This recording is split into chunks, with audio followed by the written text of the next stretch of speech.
బాగా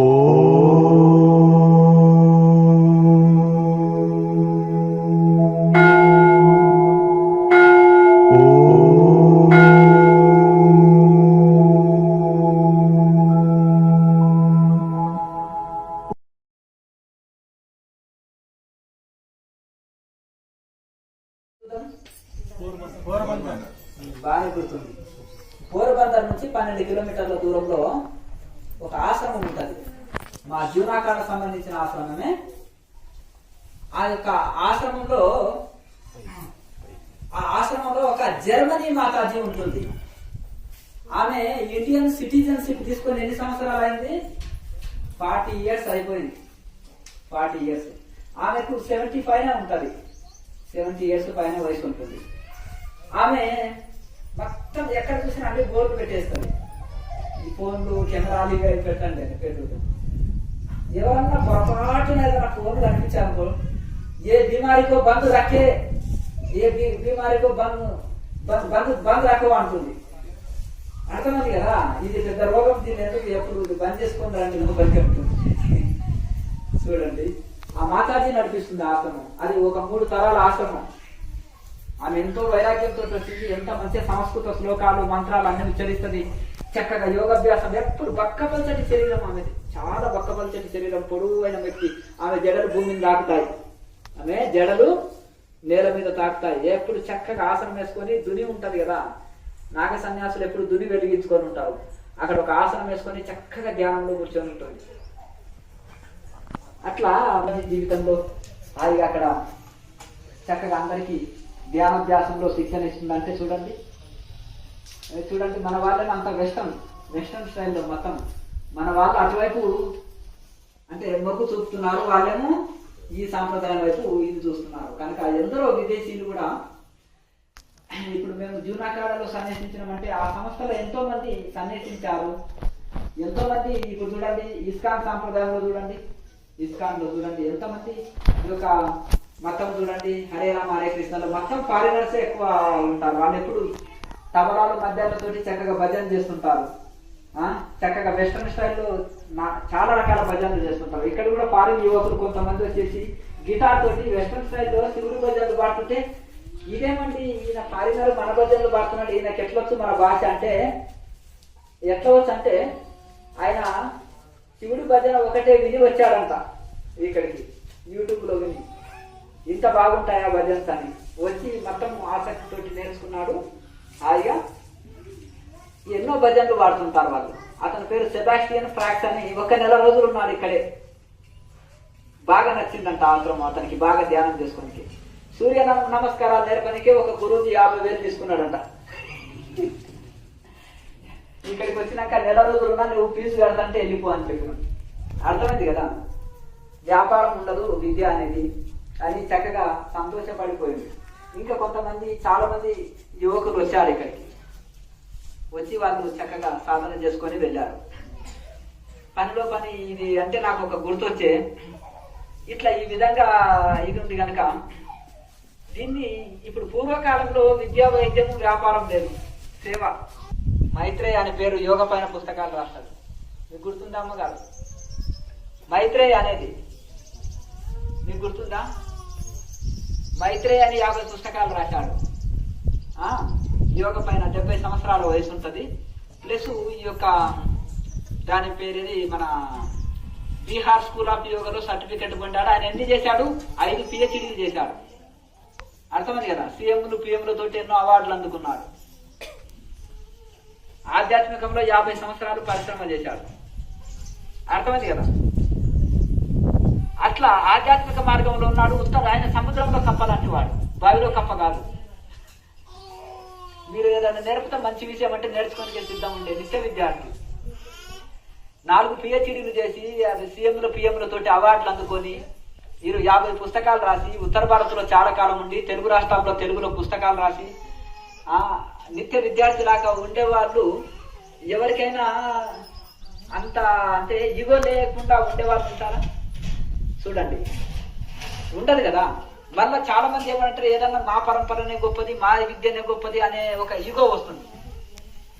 మరి Bihar school of yoga అనేది అది మొదటి నుంచి చాలా పేరు, వరల్డ్లోనే పేరు పొందిన సంస్థ.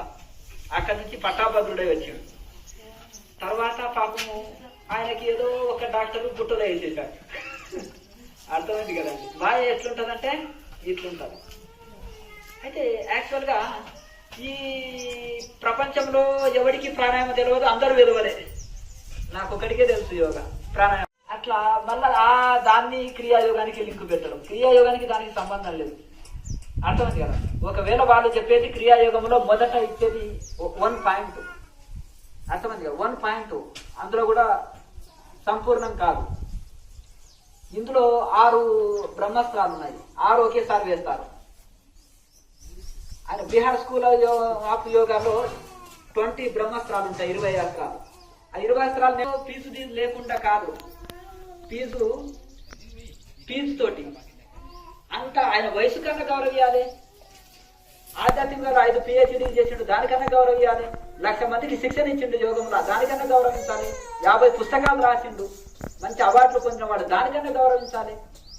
ఆధ్యాత్మికవేత్త కదా, అతని దగ్గర ఫీజు తీసుకోవడం ఎంత నికృష్టం. అర్థమైంది కదా. మరి ఆయన ఎట్లా పుట్టలో పడ్డాడో నాకు తెలియదు. అర్థమైంది కదండి. అరే ఇన్ని చదువులకు ఇంత మేధస్సు ఉంది, ఇంత ఇది ఉంది, మీ దగ్గర నా డౌట్లు క్లియర్ అయింది స్వామి, మీ దగ్గర నా డౌట్ క్లియర్ అయింది. ఎట్లా డౌట్ క్లియర్ అయిందంటే 4 రకాల 5 రకాల యోగాలకు డిఫరెన్స్ ఏంటిది అనేది చెప్పి దాన్ని క్లియర్ చేసేసి ఒక 1 అవర్ అతని మధ్యలో మా మధ్యలో జరిగిన దాంట్లో అబ్బాయి ఎంత పబ్లిసిటీ చేసుకున్నారండి. డాక్టర్ గారు మాయదోడు ఉన్నాడు కదా అంటే ఇప్పుడు వీళ్ళకి పెన్షన్ డబ్బులు సరిపోవు, లక్షల రూపాయలు భక్తులు ఇచ్చిన డొనేషన్లు సరిపోవు. అర్థమైంది కదా. మరి ఫీజులనే ఎంగిలి మెతుకులకు ఎందుకు ఆశిస్తున్నారు? ఫీజులనే ఎంగిలి మెతుకులకు ఎందుకు ఆశిస్తున్నారు? అర్థమైంది కదా. ఈ లోపమే కదా, దాంతోటే కదా ఇది చేయడం. కనుక మరి అటువంటి ఆయన కదా ఆయనకు ఎంతో విలువ ఇవ్వాలి. అటువంటి పెద్ద మనిషి వచ్చినప్పుడు దానికి ఇచ్చి ఫీజు కట్టించుకోవాలని, మీరు చేసేది కరెక్ట్ ప్రాణాయామ కాదు, ప్రాసెస్ కాదని చెప్తే ఏమి స్వామి ఇంట్లో ఏమీ లేదు, నేనేదో ఆయన డాక్టర్ ఇది అది అని అంటే నేను ఏదో విలువ ఇచ్చినాను, రిటైర్మెంట్ డాక్టర్ అంటే ఏమి ఇది అని చెప్పడం జరిగింది. ఇట్లా ఇది మాయ ప్రపంచం అని మీకు తెలుస్తుంది కదా. ఒకటి ఏమిటంటే అన్ని పీజీలు చేసి అదే మంచన సత్యనారాయణ గురువే నా దగ్గర వచ్చి నేర్చుకున్నాడు అనే కదా. అర్థం. మంచన సత్యనారాయణ రాజు గారు ఆరోగ్యం అందరు ఉండాలని బాగా పరితపిస్తున్నాడు. ఆయన లక్ష్యం ఏంటిది? అందరూ ఆరోగ్యంగా ఉండాలని. ఆయన ఆయన ఆయన ఎవరి దగ్గర నేర్చుకున్నారు? మన మైత్రేయ గారి దగ్గర యోగా నేర్చుకున్నారు. అంటే ఇప్పుడు దీని ఒక విశేషం ఏంటంటే మైత్రేయ అంటే ఒకటి మంచి పేరున్నాయి యాక్చువల్గా. ఈ 10th నుంచి పుస్తకాలు చదివిన వాళ్ళు బాగా తెలుస్తారు. కనుక ఇవన్నీ ఇది ఉంటుంది. ఒక అతను ఏం చేశాడంటే పల్లెటూరు గొర్రెల కాపరి ఒక గొర్రెని సంకర పెట్టుకొని, గొర్రె పిల్లని సంకర పెట్టుకొని పోతున్నాడంట. గొర్రె పిల్ల ఏమయ్యా కుక్క పిల్లని సంకర పెట్టుకుంటున్నావు, అది గడ్డి తగిలిన కుక్క పిల్లని సంకర పెట్టుకొని పోతున్నావు అన్నాడు. ఊరుకోవయ్యా నా గొర్రె పిల్ల ఇది అన్నాడు. ఇంకొక ఆయన వచ్చేసి ఏమయ్యా కుక్క పిల్లని సంకర పెట్టుకొని పోతున్నావు అని అన్నాడంట. ఇది మళ్ళీ ఒకసారి చూసుకున్నాడు, ఆ గొర్రె పిల్లని అనిపోయాడు. మళ్ళా ఒకరు వచ్చేసి ఏమయ్యా కుక్క పిల్లని సంకల పెట్టుకొని పోతున్నావు ఆయన అంటే చేశాడు. వాడి గొర్రె పిల్ల వదిలిపెట్టాడు, కొట్టేశాడు. వాడి గొర్రె పిల్ల మంచి శ్రేష్టమైన జాతి, దాన్ని ఎత్తుకోవాలి. కానీ లక్ష్యం ఏంటిది? ఆ గొర్రె పిల్లని కొట్టేయాలి. ఎట్లా కొట్టేయాలి? కొట్టి లాక్కోవద్దు అంటే మోసపు తెలివి అంట. అప్పుడు అందరూ కుక్క పిల్ల అనే వరకు వాడు గొర్రె పిల్లని వదిలేసిపోయాడు. 20 మంది అనే వరకు. ఇప్పుడు బాపతి ఇట్లా ఉంది. అర్థమైంది కదా. అంటే ఇంకా ఈ ప్రపంచంలో ఉండే అందరు గురూజీలు, పెద్ద పెద్ద యోగా సెంటర్లు, పెద్ద పెద్ద ఇది ఇక ఈ సిద్ధ సమాజం ప్రాణాయామనే నిజమైన ప్రాణాయామం. ఏమయ్యా ఇంకా వేరే వాళ్ళకి ప్రాణాయామనే తెలియదు, యోగమే తెలియదు. హిమాలయ గురువులు కూడా వేస్ట్, క్రియాయోగ గురువులు కూడా వేస్ట్. ఏమయ్యా జీవితం అంతా 60 సంవత్సరాల దాకా సంసార భోగాల్లో గడిపినావు, ముసల్తనంలో ఏమి అర్థమైంది కదా. ఎంతమందిని పిచ్చోళ్ళని చేస్తున్నావు? అర్థమైంది కదండి. ఇప్పుడు 20 మంది అట్లని వరకు అతను వదిలిపెట్టిపోయాడు. ఇప్పుడు ఒక కోటీశ్వరుడు 100 మంది కోటీశ్వరులని టోపీ పెట్టవచ్చు. ఒక బీదవాడు కోటీశ్వరుడికి టోపీ పెట్టగలుగుతా? తరంగాలు 10 జన్మలు ఎత్తాలి. అర్థమైంది కదా. ఒక పిచ్చోని తీసి కుర్చీ మీద కూర్చోబెట్టి అవధూతాన్ని వాడి కోటీశ్వరుడు పూజిస్తున్నాడు అనుకో, ఆటోమేటిక్గా వాడి మిత్రులు బంధువులు ఫాలో అవుతారు. వాళ్ళ నుంచి వాడి మిత్రులు అంటారు. మళ్ళీ 100 మంది కోటీశ్వరులు ఆటోమేటిక్గా ఇది అవుతారు. దానికి ట్రస్ట్ కమిటీ అంటాడు, వాడు ఇది చేసేస్తాడు. కానీ సామాన్యుడు కోటీశ్వరుని మోసం చేయలేడు, కానీ ఒక కోటీశ్వరుడే మళ్ళీ ఒక కోటీశ్వరుని మోసం చేయగలుగుతాడు. అర్థమైంది కదండి. అలాగే ఇందులో కూడా ఇట్లా ఇది ఉంటుంది కనుక ఈ యోగములో కూడా అర్థమైంది కదా. మళ్ళా ఇటు క్రియాయోగ పరంగా తీసుకున్నా కానీ బాబాజీ మహారాజు నుంచి వస్తుంది.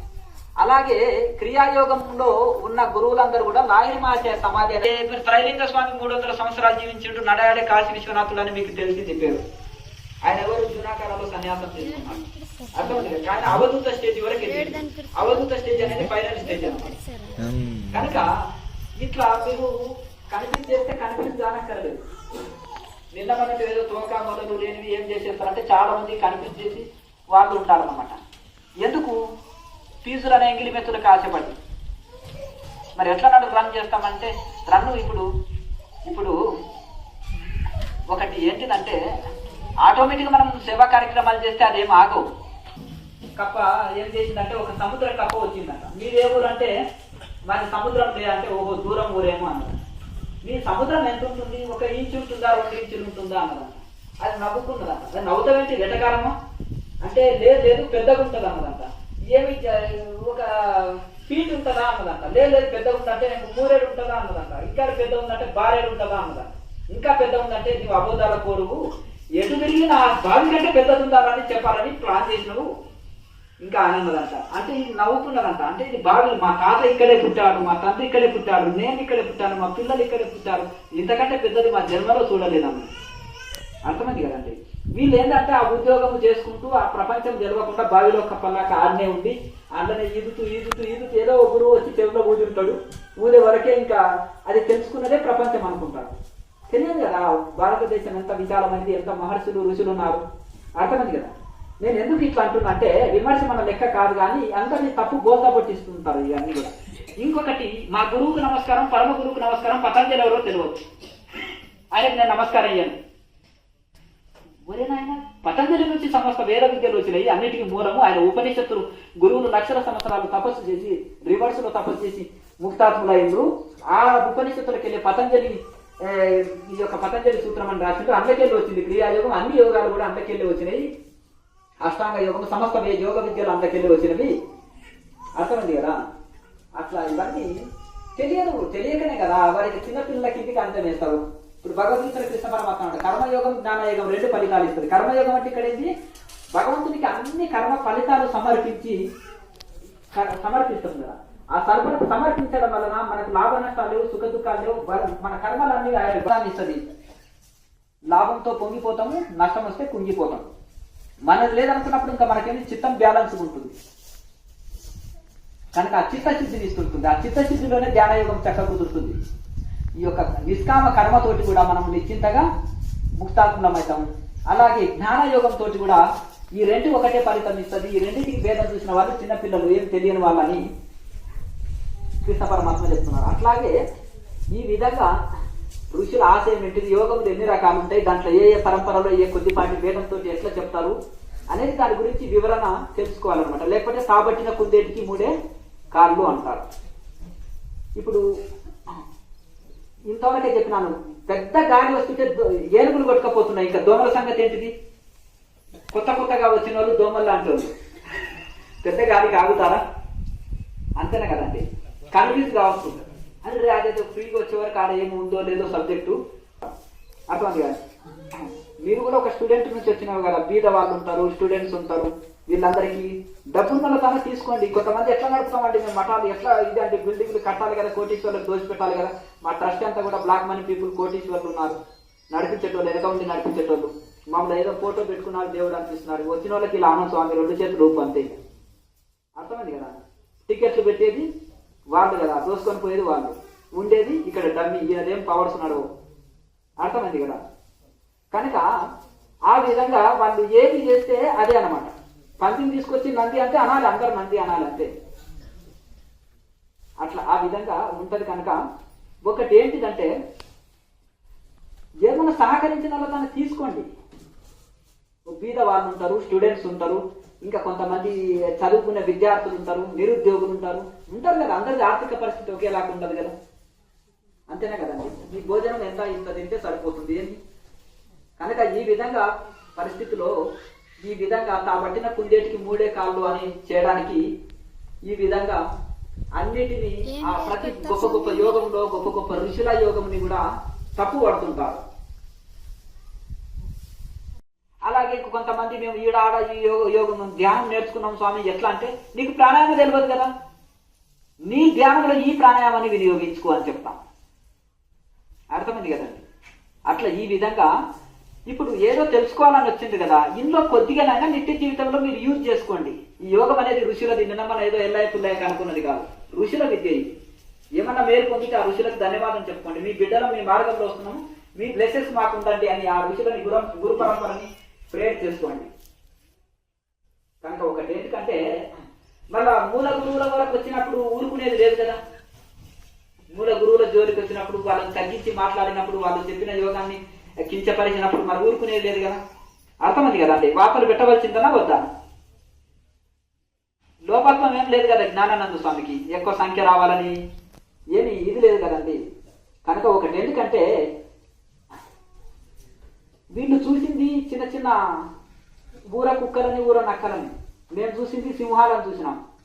అర్థమైంది కదా. అంటే హిమాలయ ఋషులని, అవి సింహాలు. అర్థమైంది కదా.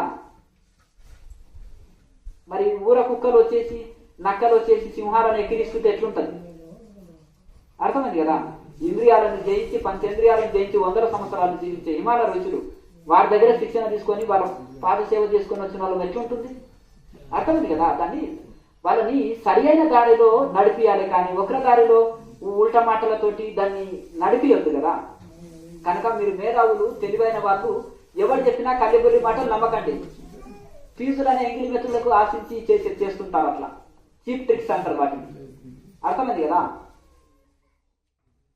అట్లా అనమాట. మంచి సనాతనమైన సాంప్రదాయంలో ఒక ఋషి సాంప్రదాయంలో ఉండే దాంట్లని ఇది చేసేసి వాడికి తెలిసిందేదో ఏదంతా ఉంటది, దాన్ని అదే సర్వస్వం అంటారు, బాయిలో కప్పలాగా ఇది ఉంటుంది. కనుక తెలివైన మేధావులకు చెప్పేది ఏంటంటే ఆయననే బాధపడ్డాడు పాపం. ఇది మన మైత్రి కలిస్తేనే క్రియాయోగం, తపస్సు స్వాధ్యాయ ఈశ్వర ప్రణాళని క్రియాయోగ, ఇలా అన్ని కలుస్తున్నాయి. కనుక దీనిలో తపస్సు అంటే ఇక్కడ ఏంటిది? మనము ధ్యానంలో చేస్తుంటే కాళ్ళ నొప్పి వస్తే శరీరం సహకరించదు, మనసు సహకరించదు, మనసు బయటికి పరిగెత్తుతుంది, కాళ్ళలో తిమ్మిరి వస్తే శరీరం సహకరించదు. దాన్ని ఓడ్చుకొని కూర్చోవడమే ఆయన తపస్సు పట్టింది ఏందయ్యా అంటారు కదా. అంటే ఈ అన్నిటిని ఓడ్చుకొని కూర్చోవడమే తపస్సు. భగవంతుని కోసం తప్పించడమే తపస్సు. ఇవన్నిటిని కాళ్ళలో నొప్పి బాధ వచ్చినా ఓడ్చుకోవడం, సుఖం దుఃఖం ఎండ వాన చలి ఆకలి తప్పి ఓడ్చుకోవడం, కాళ్ళలో నొప్పి వచ్చినా తట్టుకోవడం, మనసు సహకరించక పరిగెత్తుతున్నా అన్ని ఓడ్చుకోవడం, మళ్ళా పైగా పరమాత్మ కోసం తప్పించడమే తపస్సు. ఆ తప్పించి చేసే ధ్యానమే తపస్సు. కనుక ఇక్కడ అన్ని ఓడ్చుకొని తప్పించి చేసే ధ్యానాన్నే తపస్సు అంటున్నారు. ఇక్కడ ఇందులో మరి ఈ తప్పించి చేసే ధ్యానం వస్తుంది. చివరికి ఈ యొక్క ప్రాణాయామ అభ్యాసం అంతా అయిపోయాక చెప్పేది ధ్యానమే, కేవల ధ్యానమే. మొదలే కేవల ధ్యానం చేస్తే ఏమొస్తుంది? నిద్ర వస్తుంది. సమాధి కాదు, నిద్ర. అంతే కదండి. నిద్ర అందరం పోతున్నాం, జంతువులు పశువులు పక్షులు అన్ని పోతున్నాయి. 8 గంటలు నిద్రపోతున్నాం. మరి బ్రహ్మజ్ఞానం వచ్చేది ఉంటే ఎప్పుడో రావాలి, వస్తుందా? నిద్రతోటి సమాధి అది కొంత స్వస్థత మిగులుతుంది, అంటే కొంచెం విశ్రాంతి లభిస్తుంది తప్ప బ్రహ్మజ్ఞానం రాదు. సమాధితో వస్తుంది బ్రహ్మజ్ఞానం. కనుక నిద్రకు సమాధికి తేడా తెలుసుకోవాలి మనం. ఇప్పుడు మనం కూర్చొని నిద్రపోతున్నాము, పడుకొని నిద్రకు కూర్చొని నిద్రకు తేడా ఏముండదు. ఇంకా పడుకొని నిద్రపోతేనేమో నిద్ర సుఖం సంపూర్ణంగా లభిస్తుంది. నిద్ర కూర్చొని నిద్రపోతే ఒక మత్తు తమో గుణ అవస్థ అంటారు దాన్ని. సమాధి అనేది గుణాతీత స్థితి. కనుక ఆ విధంగా మనం దానికి ఇది చేసుకొని ఈ విధంగా మనకు ఇంట్లో తపస్సు ఉండి స్వాధ్యాయం ఉండి, వేదాంతుడేమో విచారణ చాలు అంటారు. ఇంట్లో ఆత్మనాత్మ విచారణం ఉంటుంది. అన్నమన్నం అంటే ఆకలి పోదు, ఔషధం అంటే రోగం పోదు. అలాగే ఈ యొక్క ధ్యానం అంటే బ్రహ్మజ్ఞానం రాదు, ధ్యానం చేస్తేనే వస్తుంది. కనుక ఈ యొక్క విచారణ వేదాంతుడు చెప్పే విచారణ వస్తుంది, జ్ఞానుడు చెప్పే ధ్యాన సాధన వస్తుంది. యోగులు చెప్పే ప్రాణాయామాభ్యాసం వస్తుంది. ఇవన్నీ కలిస్తేనే క్రియాయోగం, 4 వైపులా కాంపౌండ్ కట్టుకున్నట్టుగా. అందుకని ఈ యొక్క శాస్త్రీయమైన పద్ధతి. ఒక పీఠాధిపతి మఠాధిపతి చనిపోతే చివర మాత్రం చెప్తాడు, జపం చేసుకో అంటాడు. అవునా కాదా? ఉపదేశం తీసుకున్నారంటే ఏంటిదంటే ఏదో హరి మంత్రమో హరుని మంత్రమో ఏదో ఒక మంత్రం తీసుకుంటారు జపం. ఇంకొక గురువు తాను పోతే ఏం లేదు కూర్చో, ధ్యానంలో కూర్చో అంటాడు. ఇంకొక దగ్గరికి పోతే యోగాభ్యాసం చేసుకో అంటాడు, ఆసనాలు నేర్పిస్తాడు. ఇంకొక ఆయన కొద్దిగా అడుగు తర్వాత మళ్ళీ సాధన పాదం అని 2వ పాదంలో చెప్పాడు. మళ్ళీ సాధన పాదం ఎందుకు చెప్పాడు? ఆ సమాధి కలగాలంటే మీరు సాధన చేస్తేనే సాధ్యం. అందులోనే తపస్వాధ్యాయ ఈశ్వర ప్రణిధానాన్ని క్రియాయోగ అని 2వ పాదంలో చెప్పారు. ఇంకా దాని గురించి 2-3 సూత్రాల్లో చెప్పారు. ఈ క్రియాయోగం చేస్తే మీకు యోగ విఘ్నాలు పోతాయి, ధ్యానానికి వచ్చే ఆటంకాలు పోతాయి, శరీరము మైండ్ శుద్ధి అవుతుంది. యోగ చిత్తవృత్తి నిరోధ, మీ సంస్కారాలన్నీ నిరోధిస్తుంది, మీ చిత్తాన్ని శుద్ధి చేస్తుంది, సాధనకు అనుకూలమైన మానసిక స్థితిని ఏర్పాటు చేస్తుంది. కనుక యోగంలో ఉంటుంది శ్వాస ప్రశ్వాస, అంటే శ్వాస తీసుకోకముందే రిటర్న్ వెళ్తుందంట, ప్రాణాయామంలో రివర్స్ లో నడుస్తుంది. అప్పుడు ఆ శ్వాస ప్రశ్వాసాలని ఆధీనంలోకి తెస్తుంది. అలాగే శరీరంలో కొంతమంది ఊగిపోతుంటారు ధ్యానంలో, ఆ బాడీ కంట్రోల్ లేదు. ఎందుకు? యోగ సాధనం లేదు, యోగ సాధన లేదు కాబట్టి బాడీ కంట్రోల్ లేదు. ఆ యోగ సాధన తోటి ఏమిటంటే బాడీ కంట్రోల్ వస్తుంది, ధ్యానంలో ఊగదు శరీరం. కనుక ఆ విధంగా మైండ్ కంట్రోల్ వస్తుంది, బాడీ కంట్రోల్ వస్తుంది అనమాట. ఈ అన్ని రకరకాలుగా ఎన్నో విఘ్నాలు, 100 రకాల విఘ్నాలు చెప్తారు. యోగ విఘ్నాలు, ధ్యాన విఘ్నాలు, సాధనలో వచ్చే ఆటంకాలన్నీ ఈ క్రియాయోగము తీసేస్తుంది అని పతంజలి మహర్షి చెప్పారు. పతంజలి మహర్షి కంటే గొప్ప వాళ్ళు ఎవరన్నా వస్తే ఆ లాగ్న శిరస్సు వంచి విందాం. ఏమి శిరస్సు వంచి యజ్ఞమార్గుడు చెప్పాడు బృహదారణ్యక ఉపనిషత్తులో, అది అన్ని ఉపనిషత్తులో పెద్దది. అందులో మైత్రేయికి చెప్తాడు యజ్ఞవల్కుడు.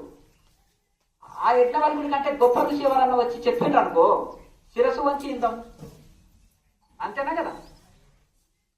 కానీ అట్లా నిలమన్న వచ్చిన వాళ్ళు చెప్పింది మన కౌంట్లోకి లెక్కలోకి తీసుకోవాల్సిన అవసరం లేదు. కనుక యోగోపనిషత్తులని 20 ఉంటాయి. భగవద్గీతలో కృష్ణ పరమాత్మ చెప్పాడు, పతంజలి మహర్షి చెప్పారు, ఇంకా గొప్ప గొప్ప ఋషులు చెప్పారు, గొప్ప గొప్ప మహానుభావులు నవీన ఋషులు చెప్పారు. ప్రహ్లాద్యాని గారిని నేను అడిగినాను, బాబా మీరు ఎలా నిరాహారులుగా మారారు అని చెప్తే, ప్రాణాయామ శక్తితోటి, కేచరి ముద్రతోటి, నిరంతరం వైరాగ్యంతో, అమ్మవారికి సిలిండర్ కావడంతో తీసుకుంటాడు తల్లితోటి సేవ.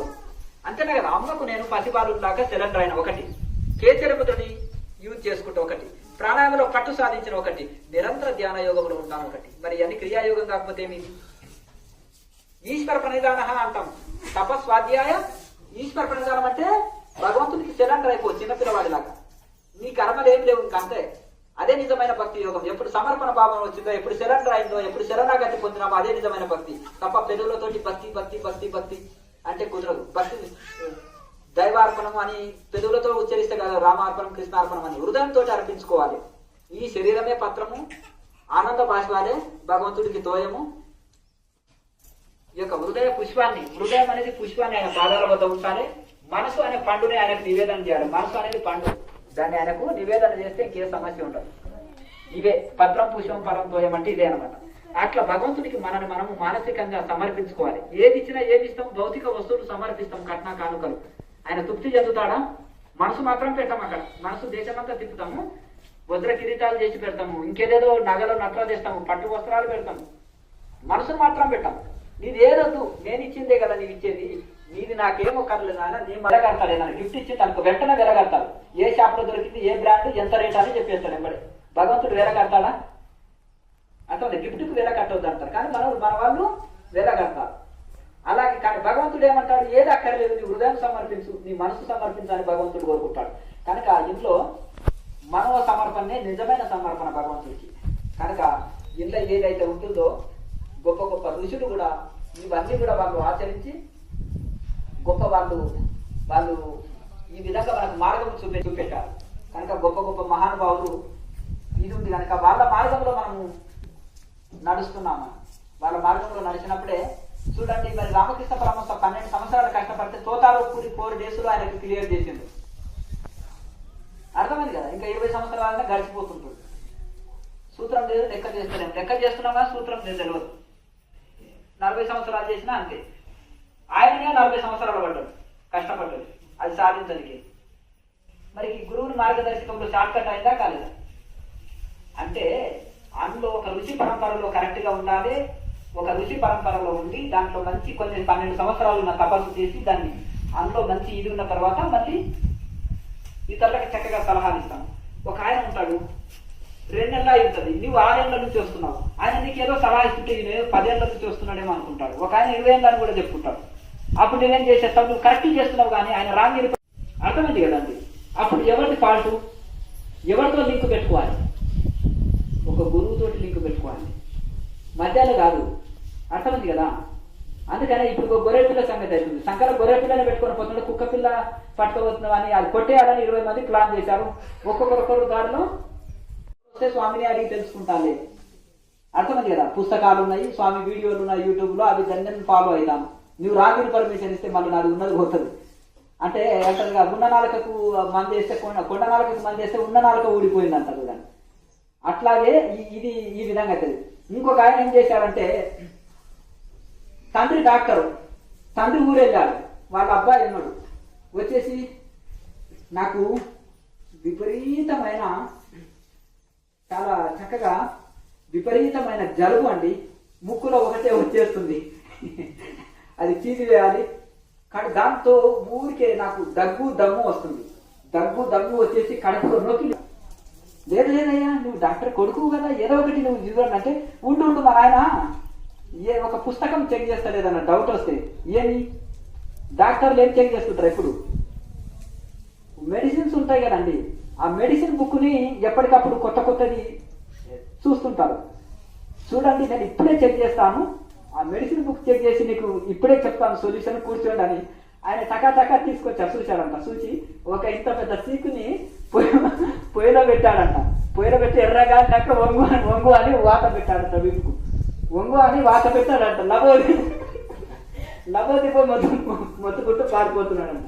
అది ఏంటిదంటే, ఆయన వాళ్ళ నాయనకు 2 వైద్యాలు వచ్చు. ఒకటి వెటర్నరీ వైద్యం తెలుసు, ఒకటి మనుషుల వైద్యం తెలుసు. ఇతను జంతువుల వైద్యం గాబరగా పోయాడు కదా, ఆ వెటర్నరీ వైద్యం అని చూడలే. పైన గాబర వెళ్ళాడు, బాగా దగ్గు దమ్ము ఆయాసము సర్ది చేసినప్పుడు ఏం చేయాలంటే అది పిల్లికి చేసే వైద్యం. దాన్ని తక్కువ ఆ పుస్తకం తీసుకున్నాడు. ఏదైనా దగ్గు దమ్ము తుమ్ములు సర్ది వచ్చినప్పుడు సీకుని కాల్చి వీపుకు వాత పెట్టాలి అని అందులో రాసింది. తక్కువ ఈయన ఏం చేశాడు, ఒంగోబెట్టి వాత పెట్టాడు. ఇట్లా ఉంటుంది, అర్థమైంది కదా? అందుకనే తేలు మంత్రం రాని వాడికి పాము వైద్యం చేశాడు. అంటే తేలు మంత్రమే రాదు, పాము వైద్యం చేస్తే ఎట్లుంటుంది, అంతేనా కదా? ఇది ఇట్లా ఇది ఉంటుంది కనుక ఎక్కడన్నా మనము దాన్ని సంపూర్ణంగా చేసి దాని లోతుపాతు చూసి దాంట్లో పర్ఫెక్ట్ అయ్యి చెప్పినాక బాగుంటుంది, అంతేనా కదండి? లేకపోతే చాలా అవస్థ కదా వాళ్ళకి, అవస్థ కదా. రామకృష్ణ పరమహంస అంటారు, పెద్ద పాము వచ్చేసి చిన్న కప్పని తక్కువ మింగేస్తుంది, చిన్న కప్ప వచ్చి చిన్న పాము పెద్ద కప్పని మింగితే దానికి కనుక ఈ విధంగా మనం ఎక్కడైనా సరే ఒక ఋషి పరంపర ఉండాలి, అందులో కొన్ని రోజులు తపస్సు చేయాలి, వాళ్ళు ప్రాక్టికల్ గా చెప్పగలగాలి, దాన్ని అన్ని నిరూపణ చేసి చూపెట్టగలగాలి అక్కడ చక్కగా అన్ని. ఆ విధంగా ఉన్నప్పుడు అక్కడ మనం ఒక దగ్గర యోగా నేర్చుకున్నాక మళ్ళీ కన్ఫ్యూజ్ కావాల్సిన అవసరం లేదు. ఇంకా కన్ఫ్యూజ్ అయిందంటే వాళ్ళు కర్మ అంతే, ఇంకా వదిలేసి పడేయాలి అంటే, ఇంకా కన్ఫ్యూజ్ అవుతున్నారు అంతే. ఒక ఆయన అంటాడు, నేను సంయోగిని, కలకత్తాలో ఉంటాను, ప్రపంచ దేశాలంతా యోగం చెప్తా అంటాడు, 3 పూటలు ఆహారం తీసుకుంటే గాలి తిని బతుకుతున్నా అంటున్నాడు. బ్లడ్ టెస్ట్ చేస్తే తెలిసిపోతుంది ఏం తింటున్నాడు ఆయన, అప్పడాలు తింటున్నాడు, వడలు తింటున్నాడు, అవునా కదా?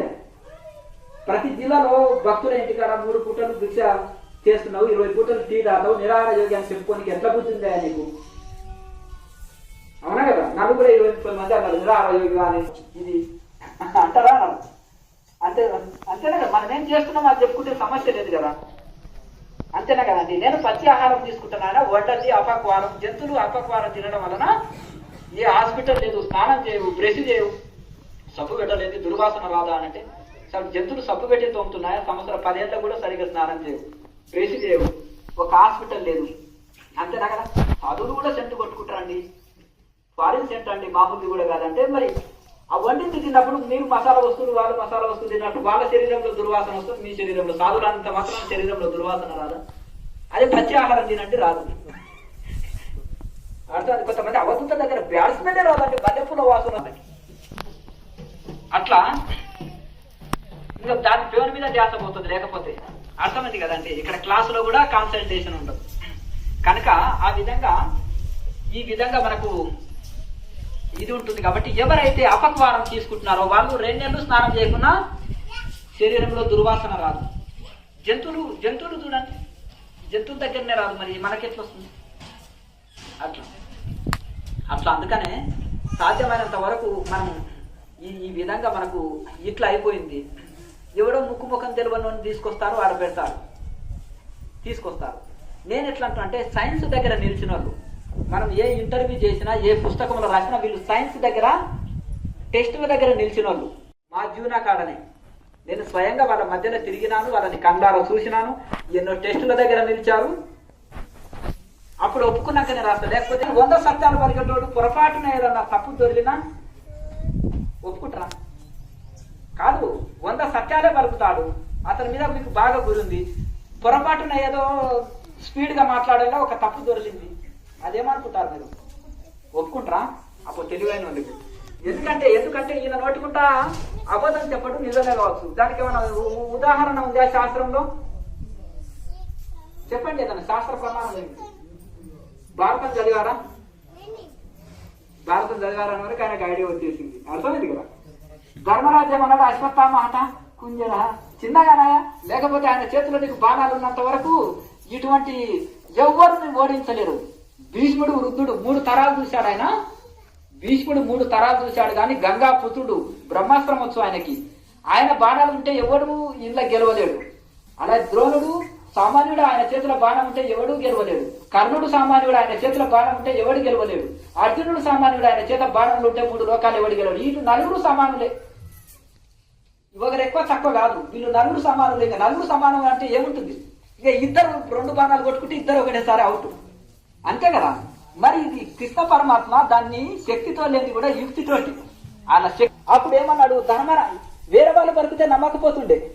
ఎవరు? ఆయన స్వయాన శిష్యుడు ఈయన మన ద్రోణాచార్యుడు రథం పక్కకు వచ్చి ఈయన ధర్మరాజు అనే వరకే అయ్యో నాయన అశ్వత్థామ అంటే అంత పెద్ద గొప్పవాడికి కూడా పుత్రుని మీద మోహం ఉన్నది, సడన్ గా బాణం వదిలేశాడు, అంతేనా కదా. ఈయనేమో అసత్యం పలికేలా అశ్వత్థామ అనే ఏనుగు నిజంగానే చనిపోయి ఉంటది, కుంజర అనేది చిన్నగా అన్నాడు. కనుక మరి 100 సత్యాలు పలికేవాడు ఒకటి పొరపాటున దొరికినా ఒకవేళ నమ్మేస్తారు. కానీ 100 అబద్ధాలు చెప్పేవాడికి నిజంగా కూడా వాడికి కర్మగాలి ఎవరన్నా నిజమైన అన్నం నీళ్ళు తినని యోగి దొరికింది అనుకో హిమాలయకి, నమ్మరు. మస్తు చూసిన ఆయన అర్థమైంది. 3 పూటలు తినేటోళ్ళని తీసుకొచ్చి ఈయన నిరాహార యోగి అని పెట్టుకుంటాడు, ఏం మనిషి అని అంటాడు. అవునా కదా. వీళ్ళకి దొరకరు అటువంటి వాళ్ళు. వీళ్ళకు జ్ఞానం అయితే జ్ఞాని గుర్తుపడతాడు, అర్థమైంది కదా. వీళ్ళకి దొరకరు చూద్దామంటే. నేను అడ్రస్లు కూడా ఇచ్చిన పోయి అలా తీసుకోండి. ఏకంగా అడ్రస్లు చెప్పినాను, గూగుల్ మ్యాప్ ఇచ్చినాను, అందులో ఆడదాన పోయి చేసుకోండి. టీవీ రేటింగ్ పెరుగుతుంది హాయిగా. ఎందుకు ఊరికే అందరికి జనాన్ని తప్పుదారి ఎందుకు పట్టిస్తున్నారు? అంతేనా కదా. ఇప్పుడు ఒక ఆయన కష్టపడి ఐఏఎస్ సంపాదించుకున్నాడు, ఒక ఆయన ఐఏఎస్ డూప్లికేట్ జిరాక్స్ తీసుకొని వచ్చాడు, దాన్ని కాపీ కొట్టి. అర్థమైంది కదా. 10th ఫెయిల్ అయిన వాడు రాత్రికి రాత్రి హాయిగా ఐఏఎస్ సర్టిఫికేట్ పొందినట్టు ఉంటుంది మరి, అంతేనా కదా. ఇంకేం శ్రమ లేదు, చెమట ఓడ్చవలసిన అవసరం లేదు, అంతేనా కదా. చల్లగా కదండి వెన్న రావు. అంటే అనుష్ఠాన బలం ఉండాలి, తపస్సు ఉండాలి, సంకల్ప బలం ఉండాలి, ఆ ఋషుల ఆశీర్వాదం ఉండాలి, అప్పుడే అటువంటి వాళ్ళు దొరుకుతారు. కనుక ఆ విధంగా ఇది ఉంటుంది. కనుక ఈ విధంగా మనము ఇప్పుడు మీరు ఉన్నారనుకోండి, ధ్యానం చేస్తున్నారు అనుకోండి, నేను సంఖ్యను పెంచుకోవాలంటే ఏం చేయాలి? ప్రతి ఒక్కరిని పొగడాలి. మస్తు డొనేషన్లు వస్తాయండి, అర్థమైంది కదా. నువ్వు కృష్ణుడు అవతారం, నువ్వు రాముడు అవతారం, నువ్వు ఈ అవతారం అని వేయాలి. లేకపోతే అన్ని చక్రాలు ఓపెన్ అయ్యి ప్రచారం చేయకు అని చెప్పాలి. నీ బాధ నీకు తెలుస్తుంది. నీ మనసు సహకరిస్తలేదు, శరీరం సహకరిస్తలేదు అని మీకు తెలుసు, అది నాకు కూడా తెలుసు. దానివల్ల లాభమే ఉంది. దానివల్ల మనసులో అభిమానంలో పెరిగిపోతాము, దానివల్ల ఇది లేదు. కనుక ఎవరికి వాళ్ళు సాధనలో మనం పరిశీలన చేసుకోవాలి. దానివల్ల ఎవరికి లాభం లేదు, పైగా మనం ఎంతో నష్టపోతాం. సాధన వల్ల మొత్తం ఆత్మ పరిశీలనతోటి వెళ్తున్నారు ఎవరికి వాళ్ళు. నా శరీరం సహకరిస్తుందా, మనసు సహకరిస్తుందా, మనోలయం జరుగుతుందా, ఆత్మ శాంతి కలిగిందా, కొద్దిగా ఉప్పు కారం తక్కువ ఉంటే నోట్లోకి ముద్ద దిగుతుందా? ఏమయ్యా, ఎవరికి వాళ్ళు పెట్టుకోవచ్చు, బ్రహ్మర్షి, మహర్షి, దేవర్షి. ఇది ఏదో చూద్దామని ఇది 3వసారి చూస్తున్నాను. ఏమంటే పెద్దగా పేరుకు తగిలించుకున్నారు ఎనుకో ముద్దలా. మరి ఇది ఏంటిదండి, మీరు పెద్ద ధ్యాన యోగులని పేరు పొందారు కదా, ఉప్పు లేని నోట్లో పోతలేదు ఆ ముద్ద అని అంటే నువ్వు తిని చూపెట్టు, నీవు తిని చూపెట్టు అంటే నేను అదేం చేస్తలేనండి ధ్యానము, అందుకని ఏదో టెస్ట్ చేసిన మీ ధ్యాన స్థితి ఎంతవరకు ఉండు. రమణ మహర్షి అన్నారు కదా, అన్ని వేసినాక ఎట్లుంది టేస్ట్ స్వామి, కంచంలోకి వచ్చింది కడుపులోకి పోయింది ఆయన, నాకేం తెలియదు అన్నాడంట. అర్థమైంది కదా? అట్లా పరిస్థితి ఆయన ఒకటి. ఎందుకంటే మనము నిరంతరము మనం ఎందుకంటే ఆ ఋషి సాంప్రదాయంలో చక్కగా అది శిక్షణ తీసుకున్నాక కన్ఫ్యూజ్కు గురి కానవసరం లేదు. ఈ యొక్క చూసుకొని ఒక మంచి పరంపరలో మంచి శిక్షణ, మీరు తెలివైన వాళ్ళే అన్ని తప్పించుకొని ఇంత దూరం వచ్చేది కానీ మళ్ళీ కన్ఫ్యూజ్ కావద్దాన్ని. మళ్ళీ ఎందుకు చెప్తున్నావు స్వామి తప్పించుకొని కరెక్టే వచ్చినాం, మళ్ళీ ఎందుకంటే మళ్ళీ గుర్తు చేస్తున్నాం. మళ్ళీ ఎప్పుడన్నా ఇప్పుడు మైత్రేయ ఇట్లా అన్ని యోగాలు చేసి అన్ని పుస్తకాలు రాసి 50 పుస్తకాలు రాసి ఇది చేసేసి డాక్టర్ మాయ మాటలు పడిపోయారు చూడండి. అర్థమైంది కదండి? ఇది పరిస్థితి ఇట్లా. అందుకనే అది నేను అన్నాను, నీకు శిష్యుడిగా పనికొస్తాడు అతనన్నా, నీకు శిష్యుడిగా అతను పనికొస్తాడు. నీ దగ్గర ఉండే శాస్త్రము నువ్వు చేసిన ఇది నువ్వు ఒక మంచి పరంపరలో నువ్వు పట్టాభద్రుడివి. నీకు అవసరం లేదు ఇక్కడక్కడ ఎవరి మాటలు నువ్వు నమ్మవలసిన అవసరం లేదు.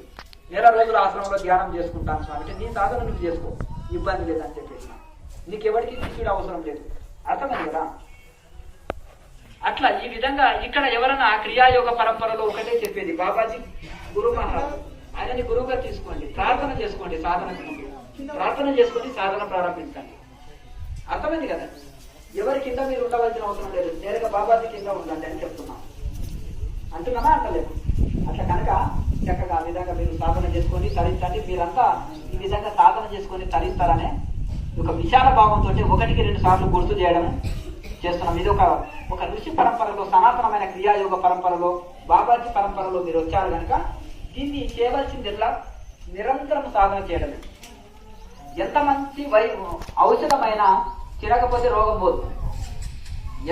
ఎంత మంచి వంటకాలైనా, అన్నం, అది ఎంత మంచి భోజనాలైనా, రకరకాల భోజన పదార్థాలు ఉన్నా ఏదో ఒక రకమైన భోజనం తినకపోతే ఆకలి పోదు. కనుక ఆ సాధనని, ఎంచుకున్న సాధనని నిరంతరం వైరాగ్యంతో సాధన చేస్తేనే మనము నిశ్చితంగా తరిస్తాం. అందుకని ఆ పరంపర మీద నమ్మకం ఉండాలి, ఆ శాస్త్రం మీద నమ్మకం ఉండాలి, సాధన మీద నమ్మకం ఉండాలి. మళ్ళా నిరంతరం మనం వైరాగ్యంతో సాధన చేయాలి. అప్పుడే పూర్ణ ఫలితం మనం పొందుతాం. మనసు ఎవ్వరు చూడు మనసు నిలుస్తలేదు అంటారు. ఎందుకు మనసు నిలుస్తలేదు చెప్పండి? మనసులో ప్రపంచ ఆకర్షణ ఉంది, కోరికలు ఉన్నాయి. మనసులో కోరికలు ఉన్నందుకే గుట్టిగా ఎందుకు తెలియదండి? నీ మనసు నీ చేతులు ఎందుకు తినదు? మనసు వచ్చి కళ్ళు ఏమిటి అక్కడ చూస్తున్నావు అని మనసు చెప్పకుండా కళ్ళు చేయడమే. మనసు కనెక్ట్ అయితేనే కళ్ళు చూడగలుగుతాయి, చెవులు వినగలుగుతాయి, నాలుక రుచి చూడగలుగుతుంది. నేను చేసిన వంట ఎలా ఉంది అంటే ఏమో నేను ఏదో ఫోన్ మాట్లాడుకుంటున్నా, టీవీ చూసుకుంటానో తిన్నాను, నేను అంత అబ్జర్వ్ చేయలేదు అంటే మనసు కనెక్ట్ అయితేనే కదా. నీ మిత్రుడు పోయిండు ముందర నుంచి అంటే కళ్ళు మేము అటువైపు చూసినాయి కదా అంటే నేను అబ్జర్వ్ చేయలేదంటే మనసు కనెక్ట్ కాలేదని. అట్లా మనసు కనెక్ట్ కావాలి దేనికైనా. ఈ ఇంద్రియాలకు కనెక్ట్ అయితేనే చూడడము, వినడము, రుచి చూడడము, వాసన ఇవన్నీ తెలుసుకోగలుగుతాం. మనసు కనెక్ట్ కావాలి అట్లా. కనుక ఈ విధంగా మనకు మనం విచారణ చేయాలన్నమాట. విచారణ చేయాలంటే ఎన్నో జన్మలలో ఎన్నో భోగాలు అనుభవించినావు, ఎన్నో జన్మలు తీసుకున్నావు, ఎందుకు కొన్ని కోట్ల పుణ్యం చేత మానవ జన్మ పొందినావు మనసా, ఎందుకు ఈ యొక్క టైం వేస్ట్ చేస్తావు? ఈ రేగి పనులని డైమండ్స్ ని రేగి పళ్ళకి ఎందుకు ఇస్తావు? ₹1 పెడితే వచ్చే రేగి పళ్ళని నువ్వు ఎందుకు ఇంత మంచి డైమండ్స్ ని వేస్ట్ చేస్తున్నావు? ఇటువంటిది. అలాగే ఇంత మంచి పుణ్యం చేత పొందిన ఈ యొక్క మానవ శరీరాన్ని అల్పమైన భోగ సుఖాల కోసం ఎందుకు నువ్వు వేస్ట్ చేస్తున్నావు? అంతకంటే బ్రహ్మానంద సుఖం ఉంది ఇందులో. దాని రుచి చూద్దాం. ఆ రుచులు అలాంటి బ్రహ్మానంద సుఖాన్ని అనుభవించారు కాబట్టి ఆ భరతుడు రాజ్యాన్ని వదిలిపెట్టిపోయాడు, బుద్ధుడు రాజ్యాన్ని వదిలిపెట్టిపోయాడు, అలాగే జయానికి రాజ్యాన్ని వదిలిపెట్టిపోయాడు, జనకుడు రాజ్యాన్ని అదే మన గొప్ప గొప్ప మహానుభావులు పూర్వకాలంలో ఇవన్నీ ఉన్నారు. జనకుడు ఎట్లున్నాడంటే అన్నింటిలో ఇది అశాశ్వతం, ఇది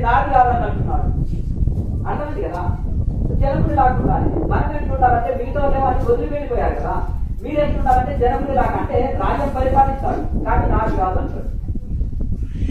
తింటుంటాడు, చూస్తుంటాడు, వింటుంటాడు, అన్ని పనులు చేస్తుంటాడు. నేను సాక్షిని అంటాడు, వాటికి నాకు సంబంధం లేదంటాడు. అట్లా సాక్షి భావంతో అన్ని కార్యాలు చేసి కూడా భగవద్గీతలో చోటు చేస్తున్నాడు జనకుడు. ఒక రాజ్యపాలన చేసిన జనకుడు లాగా ఇంకా రాజు కంటే పెద్ద బాధ్యత ఉంటా.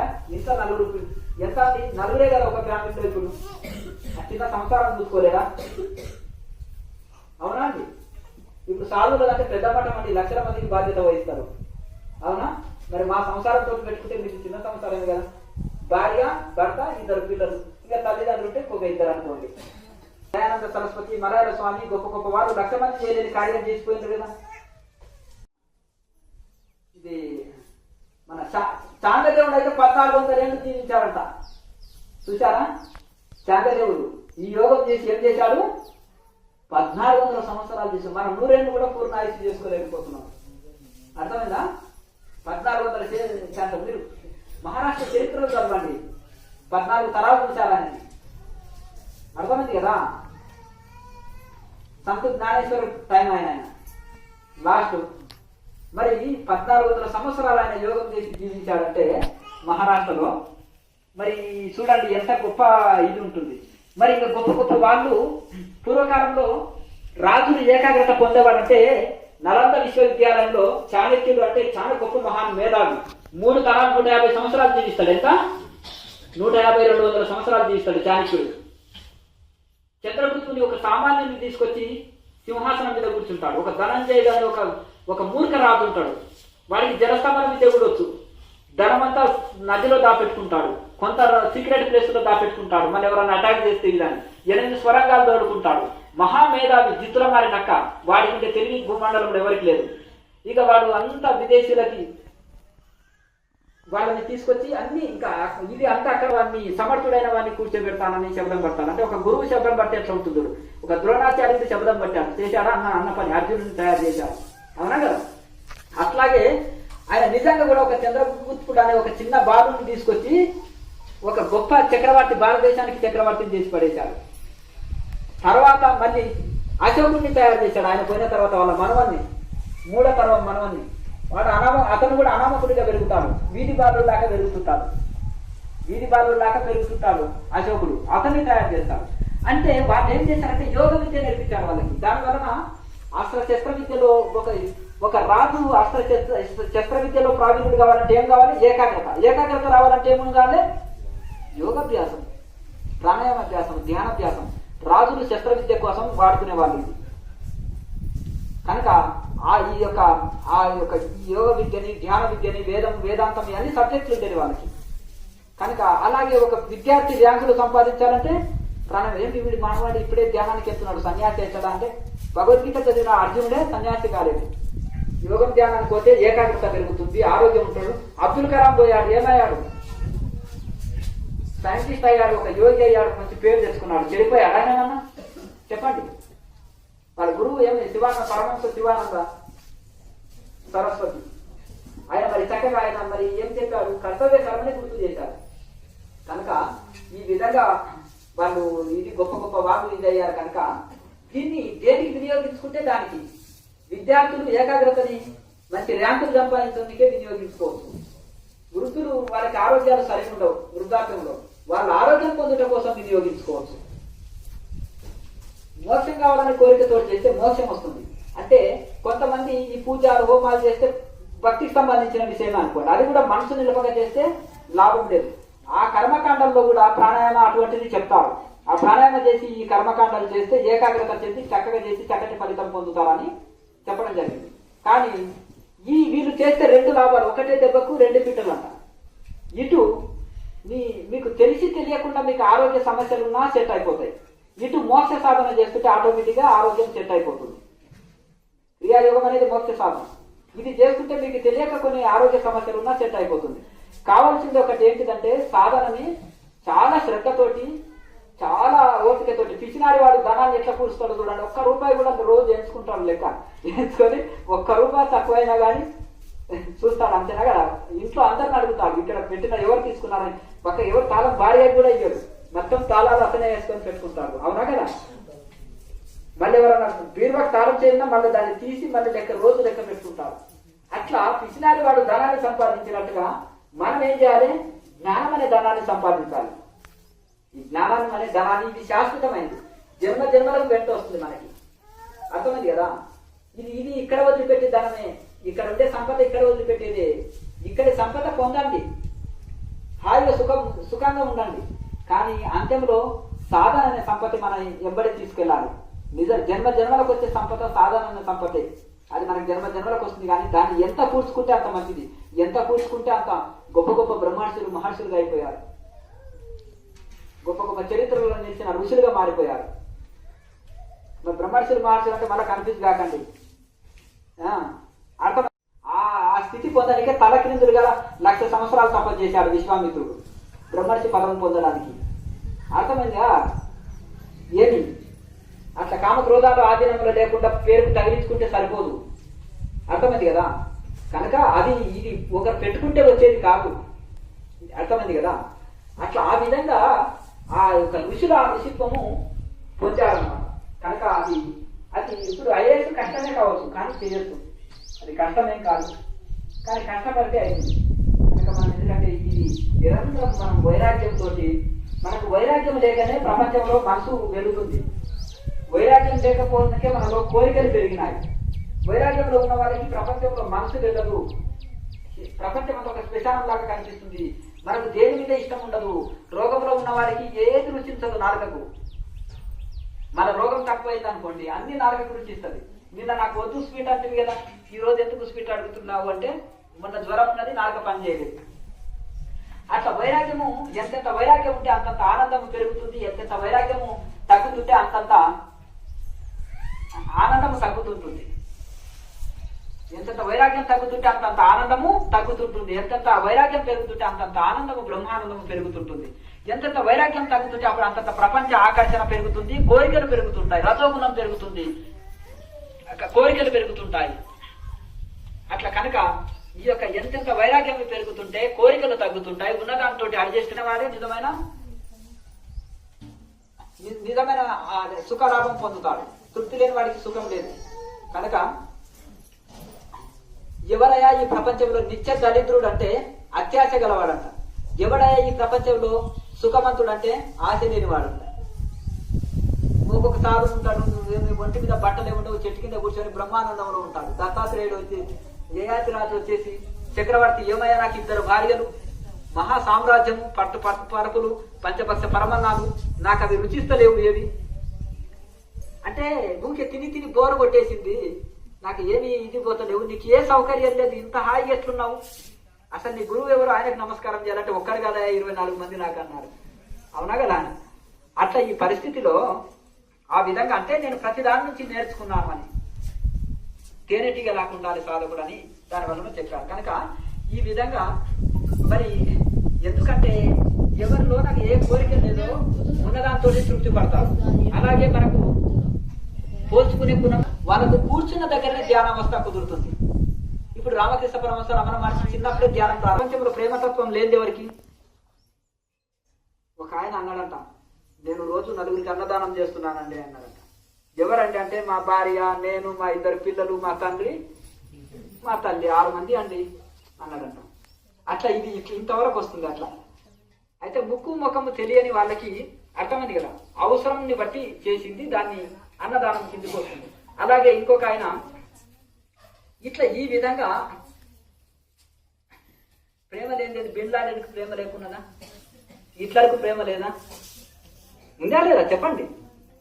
ఎవరి మీద? భార్య పిల్లల మీద. వాడు అన్ని కూలీలు చేసి ఎవరి కోసం సంపాదించేది? రత్నాకరుడు కూడా సంపాదించాడు. అందరినీ తలలు నరికేవాడు, చెవుల నగలు రాకపోతే చెవులు కోసేవాడు, పాపం విలవిలలాడేది వాళ్ళు, కాళ్ళ నగలు రాకపోతే కాళ్ళు నరికేవాడు. కొన్ని వేల మందిని సంహరించాడంట గండ్రగొడ్డల్ని పెట్టుకొని. వాడు భయంకరుడు, రాక్షస శరీరము, నల్లటి శరీరము, బాగా 8 ఫీట్ల ఎత్తు. వాడిని చూస్తేనే చనిపోయాడంట సగం మంది వాడి రూపం చూస్తేనే. మరి అటువంటి భయంకరుడు రాక్షసుడి రూపంలో ఉన్నవాడు మరి గురువుల సాంగత్యంలో పోయి మారాడు, నారద మహర్షి సాంగత్యంలో వెళ్ళాడు. ఇది పాపం వస్తుందయ్యా, నువ్వు తెలుసుకున్నవా, నీ పాపంలో పంచుకుంటా అంటే నువ్వు ఒక్కడివే అన్నం పెడుతున్నావా? ఈ ప్రపంచంలో భార్య పిల్లలకి ఎవరు పెడతలేరా? నీ పాపంలో మేమెందుకు పంచుకుంటాం? నీ వచ్చినవి అన్నీ అనుభవిస్తాం, కానీ ఈ పాపంలో భాగం పంచుకున్నాం అన్నప్పుడు ఆయనకు వైరాగ్యం వచ్చేసి ఆ గురువు చెప్పిన సాధనలు చేశాడు, చక్కగా తరించాడు. కనుక ఈ విధంగా ప్రేమ లేని ఈ ప్రపంచంలో ఎవరికి ఆ ప్రేమని విశాలం చేయమంటుంది శాస్త్రం, గురువులు. ఆ ప్రేమని సంకుచిత భావము ఇంటి ఇంటి ఇంటి ప్రేమ కదా, ఇంట్లో వాళ్ళ మీద ఉండే ప్రేమ కదా, దాన్ని ఊరి మీద చేస్తావు, దాని మీద జిల్లా మీద అట్లా పెంచుతూ బ్రహ్మాండం విశ్వ ప్రేమగా చేయాలి. దాన్ని విశ్వ ప్రేమగా చేసినప్పుడే మనిషి ఇంకా ప్రపంచం అంతా తన వాళ్ళే. నీకు శత్రుమిత్రులు ఎవరు లేరు కదా, ఈ ప్రపంచం అంతా నీ వాళ్ళే, నీకంటే వేరుగా ఏమి తోసదు. పండ్లు నావే, నాలుక నాది. పక్కవాడు ఒకటి కొట్టాడనుకోండి 10 కొడతాం, ఒక్కటి తిట్టాడనుకోండి 10 తిట్టేస్తాం, అవునా? కానీ ఇక్కడ మరి నాలుకని పన్ను బలంగా కొరికేసింది. ఎక్కడో మాట్లాడుకుంటూ నవ్వుతున్నాడు, స్పీడ్ గా నవ్వుతూ ఉంటే ఆ నాలుక పన్ను కిందికి పోయింది, టక్కున కొరికేశాడు, రక్తం కారుతుంది, అరుస్తున్నాడు. కానీ ఇంకా ఎవరికి చెప్పుకుంటాడు? లోపలనే దాన్ని దిగమిక్కుకొని సతమతం అవుతున్నాడు. ఇంకా నాలుక నాదే పన్ను నాదే అని ఏమి అనే జవాబు చెప్పుకున్నాడు. అంతేనా కదా? నాలుక నన్ను కొరికేసింది అనుకో, నీవు నా శరీరంలో ఒక భాగమే, పన్ను నా ఒక భాగమే, 2 నాకే బాధ ఇస్తుందని జవాబు చెప్పుకుంటాం. అట్లా ఈ విధంగా అలాగే ఈ బ్రహ్మాండంలో కూడా సహనం గుణము వచ్చేస్తుంది. ఎవరు తప్పు చేసినా క్షమించే గుణం వస్తుంది, సహన గుణం వస్తుంది, రాగద్వేషాలు ఉండవు. వీరు నా వారు, వీళ్ళు బయటి వాళ్ళు అనేది ఉండవు. కామ క్రోధ సదాలోభ, ఈ 3 నరక ద్వారాలని భగవద్గీత చెబుతుంది. అంటే విపరీతమైన కామం, నాకు ఇది కావాలి ఇది కావాలి, కోరికలు. కామం అంటే ఇక్కడ విపరీతమైన కోరికలు, ధనం పైన, లగ్జరీ జీవితం పైన, ఇది కావాలి, అన్ని బ్రహ్మాండంలో ఇది కావాలి అది కావాలనే విపరీతమైన కోరికలు. క్రోధం అంటే విపరీతమైన క్రోధము, కోపము, ఇవన్నీ రజోగుణ లక్షణం. లోభం అంటే ఇది తమో గుణ లక్షణం. అంతేనా కదా? నాది నాకే కావాలి, అందరిది కూడా నాకే కావాలి, ఇది లోభం గుణం, ఇది తమో గుణ లక్షణం. కనుక అలాగే ఇట్లా ఈ విధంగా ఉంటది. కనుక 3 రకాల మనుషులు ఉంటారు. నీది నీకే, నాది నాకే అంటారు. అర్థమైంది కదా? ఇది రజో గుణ లక్షణం. అర్థమైంది కదా? తమో గుణ లక్షణము నాది నాకే, నీది కూడా నాకే అంటారు. ఇంకా సత్వగుణము వాళ్ళు ఏమంటారంటే నీది నీకే, నాది కూడా నీకే అంటారు. అట్లా ఈ విధంగా మనకు ఎప్పుడైతే విశ్వప్రేమ, నిజమైన విశ్వప్రేమ ఎప్పుడు వస్తుందంటే సాధనలో ముందుకెళ్ళినప్పుడు ప్రపంచంలో మమాత్మ సర్వభూతాత్మ, నాలో ఉండే ఆత్మనే సర్వజీవుల్లో ఉంది, సర్వం బ్రహ్మమైన జగత్తు, అయమాత్మ బ్రహ్మ, ఇవన్నీ స్వయం అనుభవం పొందుతాం. అప్పుడు ఇంకా మనకంటే ఈ బ్రహ్మాండంలో ఏది ఇది లేదు. మరి కొంతమంది ఇప్పుడు ఎలా అంటే అంత బ్రహ్మమే కదా అని గురువు చెప్పినప్పుడు ఒక శిష్యుడు ఏం చేసిందంటే నిత్య జీవితంలో దాన్ని అప్లై చేసినప్పుడు అంతా బ్రహ్మమే అని పాడుకుంటా పోతున్నాడు. అక్కడికి వెళ్ళి ఒక ఏనుగు వచ్చేసింది, ఇసురు కొట్టింది, నడుములు కాలు చేతులు విరిగినాయి. ఏమి నాయన మంచిగా వెళ్తుంది, నడుములు విరిగిపోయినవి ఏంటంటే స్వామి ఆ ఏనుగు నన్ను నడుములు విరిచేసింది అంటే ఏమి ఏనుగు నాయన, కొత్త ఏనుగు, అది అడవి నుంచి వచ్చింది, మరొకటి ఏనుగు అంటారు. మరి మావటి బ్రహ్మం లేడా నాయన పైన, ఏనుగు బ్రహ్మం కొడితే మావటి బ్రహ్మం లేడంటే ఉన్నాడు స్వామి అని అన్నాడు. అంటే ఆయన ఏమనుకున్నాడంటే ఆ చెట్టు బ్రహ్మమే, ఈ పుట్ట బ్రహ్మమే, ఆ యొక్క నేను బ్రహ్మమే, అందరు బ్రహ్మమే, ఇది బ్రహ్మమే, అది బ్రహ్మమే అన్నారు. అన్ని అనుకుంటా పోతున్నాడు. ఆయన మావటి వాడు తప్పుకో అన్నాడు. ఇంకా అదే ఈ యొక్క ఏనుగు కూడా బ్రహ్మమే అని ఇంకా పోతున్నాడు. ఇది మరొకటి ఏనుగు, తప్పుకోనాయన అన్నాడు. తప్పుకోలే, ఏనుగు వచ్చింది, తొండంతో కొట్టేసింది, నడుము తిరిగినాయి. వచ్చిన తర్వాత మాట ఎందుకు వినలే నాయన, మావటి బ్రహ్మం మాట అయినందుకు నీ నడుము బ్రహ్మం విరిగిపోయినాయి నాయన అన్నాడు. అర్థమైంది కదా? అంటే కొన్ని చోట్ల అప్లై చేస్తున్నాడు, కొన్ని చోట్ల అప్లై చేస్తున్నాడు. నువ్వు అంత బ్రహ్మమే అన్నప్పుడు ప్రతి జీవిలోనే బ్రహ్మం చూడాలి. మరి నువ్వు ఏనుగు బ్రహ్మం అనుకున్నప్పుడు మరి మావటి బ్రహ్మం కూడా ఉన్నాడు పైన, ఆయన మాట కూడా నువ్వు వినాలి. బ్రహ్మ మాట నీకు లెక్కలేదా? మరి మావటి బ్రహ్మ మాట ఏంటంటే నడుము బ్రహ్మం విరిగిపోకపోతుంది. కనుక అంత బ్రహ్మం అనుకున్నప్పుడు కొన్ని బ్రహ్మం కాదనుకున్నప్పుడు అపాయం జరుగుతుంది. అర్థమైంది కదండి? కనుక ఈ విధంగా ప్రపంచంలో కూడా మరి అంతా పరబ్రహ్మమే స్వరూపమే అన్నప్పుడు డాక్టర్ ఉంటారు, శరీరంలో ఒక పార్ట్ ఉంది, ఏదైనా పాడైంది, నీకు శత్రువా కోస్తాడు, ఆ పాడైన పాటుని తీసి మళ్ళీ నీకు శస్త్రచికిత్స చేస్తాడు. నీకు డాక్టర్ శత్రువు కాదు కదా. గురువు కూడా ఒకసారి కొద్దిగా గట్టిగా చెప్పినా, మందలించి చెప్పినా, గురువు నీకు ఏమైనా శిష్యుడా? తల్లిదండ్రులు మందలించి చెప్పారు, వాళ్ళు ఏమైనా శత్రువా నీకు? నువ్వు బాగుపడడానికి కదా. ఒక గురువు ఒక లెక్చరర్ నీకు మందలించి చెప్పాడు అనుకో, నీకు మంచి ఉద్యోగం వచ్చినప్పుడు అంటే ఫలాని పంతులు నాకు బాగా పాఠాలు చెప్పినందుకే నేను బాగా ఇప్పుడు ఆఫీసర్ హోదాలు ఉన్నానండి అని పాతకాలం ముందు చెప్తుంటారు. అంతేనే కదండి. దానివలన కొన్ని విషయాల్లో అతీతం అంటే ఉండే గురువులు తమో గుణస్తులు, రజో గుణస్తులు, సత్వ గుణస్తులు అని 3 రకాల గుణాలకు దాన్ని బట్టి ప్రవర్తించవలసి వస్తుంది. మన గురువుల్లో కూడా ఈ భేదం ఉంటుందా? ఒకరితో ఒకలాగా మాట్లాడతారు, ఒకరితో ఒకలాగా. అంటే తమో గుణస్తులు వాడికి అర్థం కాదు, మందలించి చెప్పాలి. రజో గుణస్తుని బుజ్జగించి చెప్పాలి. సత్వ గుణస్తుడికి చూస్తేనే గ్రహించుకొని చేస్తుంటాం. 3 కేటగిరీలు ఉంటాయా లేదా? ఇప్పుడు బర్రెను కొట్టే కర్రెతోటి గొర్రెను కొడితే ఏముంటుంది? చనిపోతుంది. అర్థమైంది కదండి. కనుక దేని దగ్గర దాన్ని బట్టి ప్రవర్తన బట్టి వాళ్ళు ఇది చేసేస్తాను. అందుకనే ఒకసారి మాదాగ స్వామి తపస్సు ముగించుకొని ఒక మఠం కట్టాలన్నప్పుడు ఆలోచన వచ్చిందంట. ఒక అవధూతలాగా ఉంటే మంచిది కదా. కానీ భగవద్గీత ఏం చెప్తుంది? బ్రహ్మజ్ఞానులు కూడా కర్మ చేయకుండా కంటే కర్మ చేయడం ఉత్తమము. ఆయన జీవితం అంతా భగవద్గీతని చేతులు పట్టుకొని భగవద్గీతను ఆచరించిండు, భగవద్గీత ప్రకారం జీవించిండు. మొదలు బ్రహ్మచర్య ఆశ్రమంలో విద్య నేర్చుకోవాలి, తర్వాత తపస్సు చేసి ఆత్మానుభూతి పొందాలి, మళ్ళొచ్చి లోక సేవ చేయాలనేది భగవద్గీత చెప్తున్నది. ఇది సన్యాసులకు చెప్పింది. ఇక గృహస్థులకి ఏంటంటే బ్రహ్మచర్య ఆశ్రమంలో విద్య నేర్చుకోవాలి, గృహస్థ ఆశ్రమంలో ధర్మయుతంగా బాధ్యత నెరవేరుస్తూ ఆధ్యాత్మిక ముక్తికై ప్రయత్నం చేయాలి, చివరి దశలో వనప్రస్థాశ్రమంలో ఆధ్యాత్మికకు అంకితం చేయాలనేది ఇది భగవద్గీత చెప్తున్నా, ఇది ఉపనిషత్తులు చెప్తున్నాయి, ఋషుల ఆశయం. ఈ 2 కేటగిరీలు ఉంటాయి. మరి ఆయన చెప్తున్నప్పుడు మరి నేను ఆత్మానుభూతి పొందినాను, లోకానికి ఇది చెప్పమనే కదా భగవద్గీత చెప్తున్నది. కానీ నేను లోకంలో ఒక మఠం పెట్టినప్పుడు తమో గుణస్తులతో ఒకలాగా ప్రవర్తించాలి, రజో గుణస్తులతో ఒకలాగా, మరి తత్వగుణస్తులకు ఒకలాగా.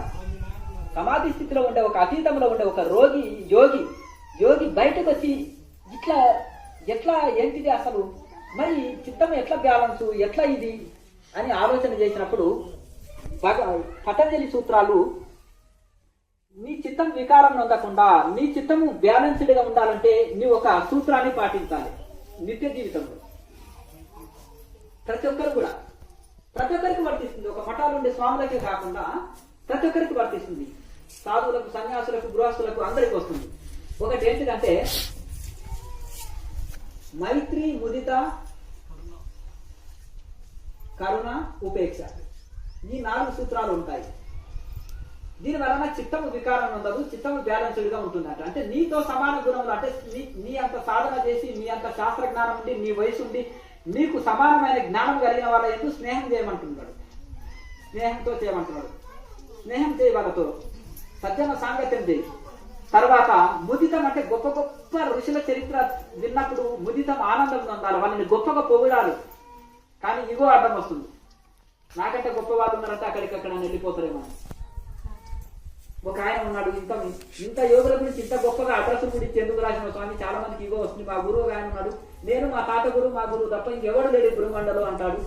ఎవరికి మొక్కను కూడా వద్దంటాడు. ఏమిటి స్వామి, నేను బాయిలో కప్పలాగా అట్లా 20 సంవత్సరాలు అక్కడే ఉన్నాను, నాకు అదే అలవాట్లు కొంచెం తగిలినాయి, సావాస దృశ్యం అంటారు కదా. మీ దగ్గరకు వచ్చినాక టోటల్ ఇవి నాకు ఏదో మా అక్క కోసం అని నేను వచ్చినాను, నాకు ఇంట్రెస్ట్ లేదు, కానీ నన్ను అటు దించిపెట్టు అన్నాను. కారులో దించిపెట్టినాను, విజయవాడకి వెళ్ళి వస్తుంటామని, హైదరాబాద్కి వెళ్ళి వచ్చి కారులో దించిపెట్టినాను. అట్లా చూద్దాం ఏదో ఉపన్యాసం అని వింటూ ఇక్కడికి 3 సంవత్సరాలు వచ్చిపోయినాను. నాకు ఇంకా అక్కడ ఇంకా వేరే లేదనుకున్నాను. మీరు చెప్పేది చాలా డిఫరెంట్ గా ఉంటుంది, మీరు సముద్ర కప్పలాగా చెప్తున్నారు, నేను బావిలో కప్ప దగ్గర ఉన్నాను, ఇక్కడ అర్థమైంది. మీ బుక్స్ చదివిన తర్వాత మీ సిద్ధాంతాన్ని చూస్తే అంటే ముదితం ఉండాలి. ఆ ఋషులని అంటారు, మీకు బాగా కోపం రావాలనుకో, ఇట్లనో బిల్లాడినో కోపం తెచ్చుకోండి. మీకు మంచి ఎప్పుడన్నా కోపం వచ్చిందనుకో, శాంతం కలగాలంటే గొప్ప గొప్ప పవిత్రమైన ఋషులని గుర్తు చేసుకున్నప్పుడు మనకు చాలా సిగ్గుగా అనిపిస్తుంది. అబ్బా, పవనమైన ఋషులు ఎంత శాంతమైన గుణాలతోటి శోభిల్లిండ్రు కదా అనేది మన మనసు ఆటోమేటిక్ గా లయం అవుతుంది. పతంజలి చెప్పిన టెక్నిక్ ఇదంతా. నాకు అనేకమైన ఆటంకాలు వస్తాయి, అనేకమైన విఘ్నాలు వస్తాయి, అనేకమైన తోటుపాట్లు వస్తాయి, అనేకమైన కష్టాలు వస్తాయి. ఒక మంచి పనికి 1000 మంది అడ్డు తగిలేటోడే తప్ప 10 మంది సాయం చేసేటోళ్ళు ఉంటారు. అంతేనా కదా? కౌరవుల సైన్యం ఎంత ఉంది? భీష్ముడు అక్కడే పోయాడు, ద్రోణుడు అక్కడే పోయాడు, కర్ణుడు అక్కడే పోయాడు, మహారథులు వీళ్ళంతా. ఎందుకు?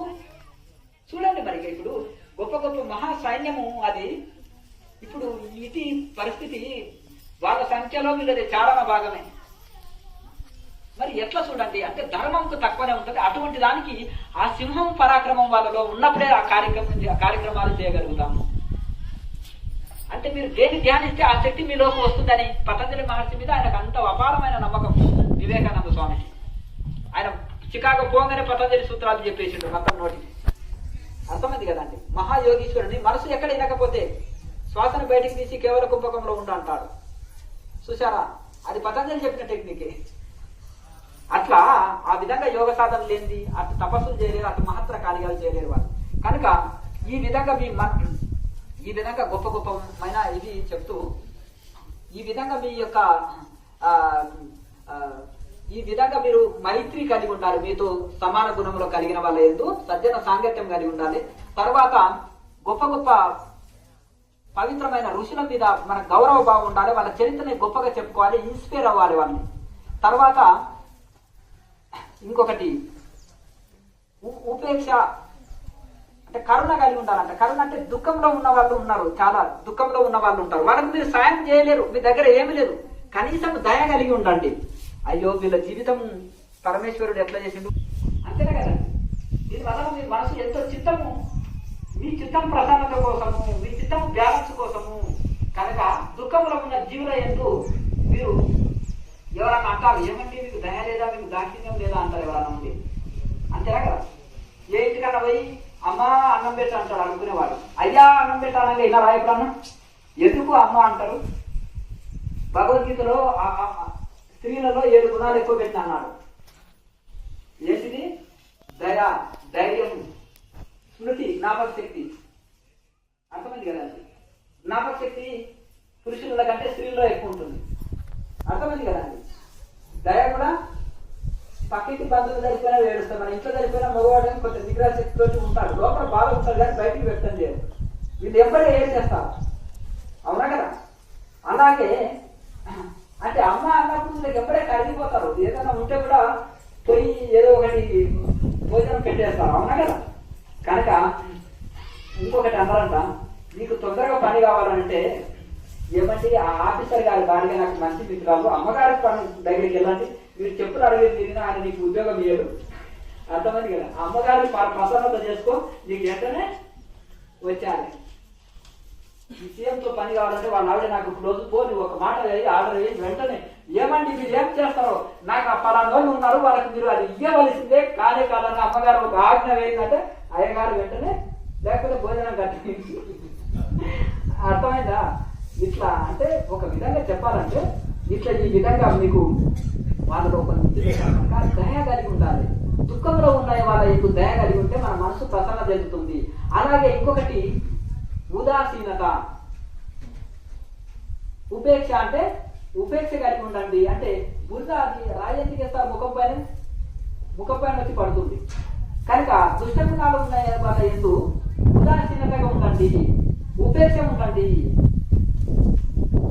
తేరు వారు కట్టుకుంటావా, దాని గుణం పుట్టే గుణమే.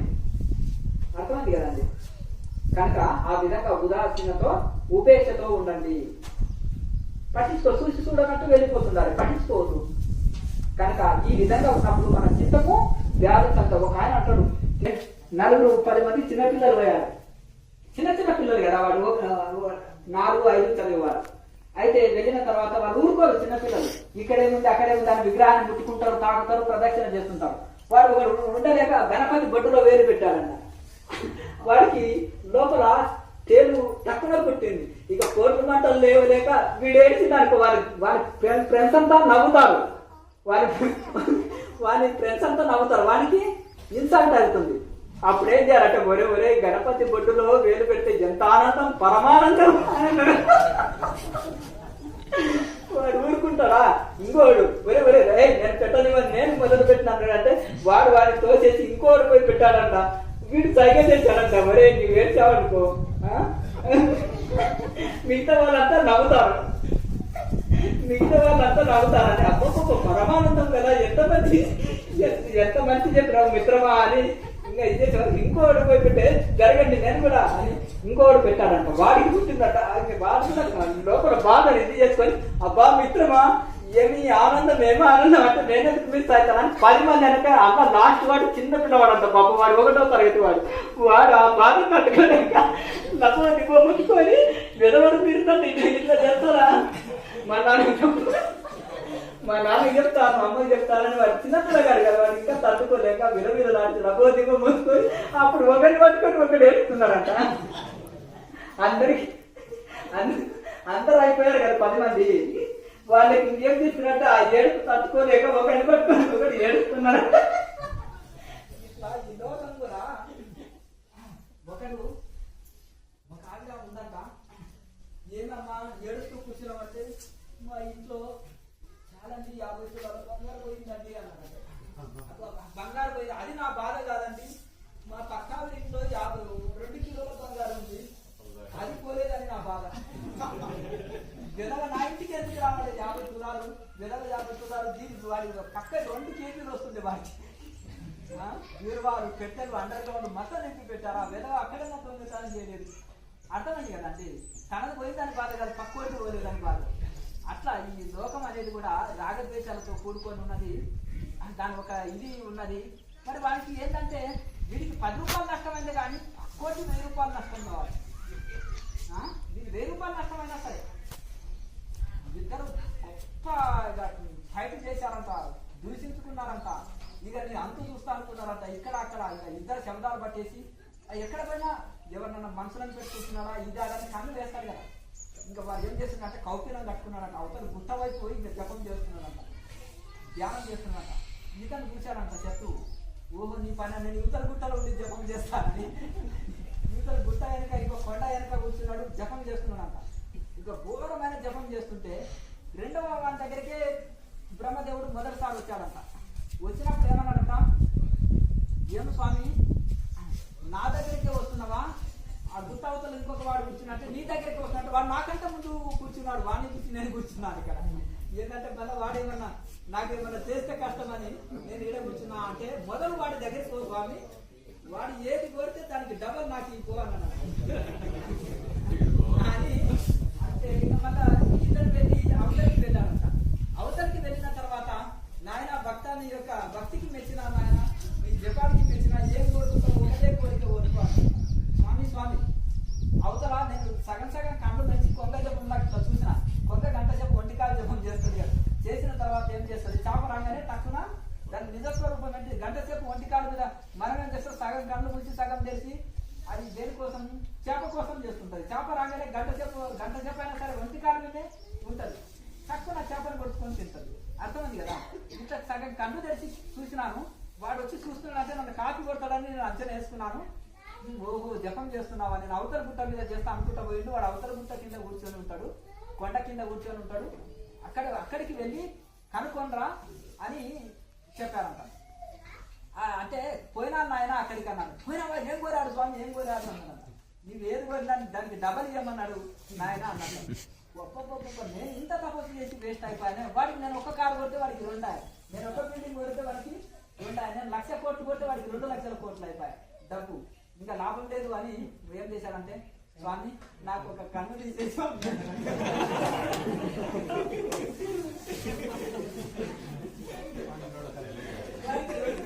ఏమైతుంది, వాడు 1 కన్నుతో మనం పనులు చేసుకోవచ్చు అండి. 1 కన్నుతో ఏదో పనులు చేసుకోవాలి కానీ 2 కన్ను పోతే ఏముంది అంటే ఈ యొక్క రాగద్వేషంతో కూడుకున్నది. ఎట్లుందంటే 2 కన్నులు వాడికి అందరూ ఏం కానీ చేయలేదు. ఒరే ఎంత ప్లాన్ వేస్తున్నావు నాయన, డబల్ ఇవ్వని నేను నువ్వు కన్ను లేకుండా చేస్తున్నావా, నాకు 2 గంటలు పోయినాయి కదా నాయన అంటున్నా. అంటే ఈ విధంగా ఇట్లా రాగద్వేషంతో కూడుకున్నది ఈ విధంగా ఉంటది కనుక, ఆ విధంగా ఈ యొక్క లోకము ఇట్లా ఉంటది కనుక లోకంలో ఏమి ఉండాలి, ఉపేక్ష భావము, దుష్టులతోటి ఉపేక్ష భావంలో ఉండాలి, పట్టించుకోకూడదు. అప్పుడు ఉన్నప్పుడే మనం బాగుపడతాం. మనం లేనిపోయి మనము ఇది చేసుకుంటే మనకు గొప్ప నష్టపోతాం. అది తేలని ఎందుకు అక్కడ వెళ్తున్నారు? అది కుడుతుంది కదా, మరి తేలాన్ని దాన్ని ముట్టుకోవద్దు కదా. అట్లా కనుక తేల్దానికి పోతే కుట్టే గుణమే కనుక మనము దానికి దూరం ఉంటే మంచిది కదా. కనుక దేని ఇట్లా ఈ విధంగా మనతో సమాన గుణంలో ఉన్న వాళ్ళ ఎందుకు స్నేహం చేయాలి, గొప్ప యోగుల ఎందుకు మనం వాళ్ళ యొక్క పావన చరిత్రను చూసి మనం సంతోషించాలి. అలాగే ఈ యొక్క మనకు దుఃఖంలో ఉన్న వాళ్ళ ఎందుకు దయ కలిగి ఉండాలి.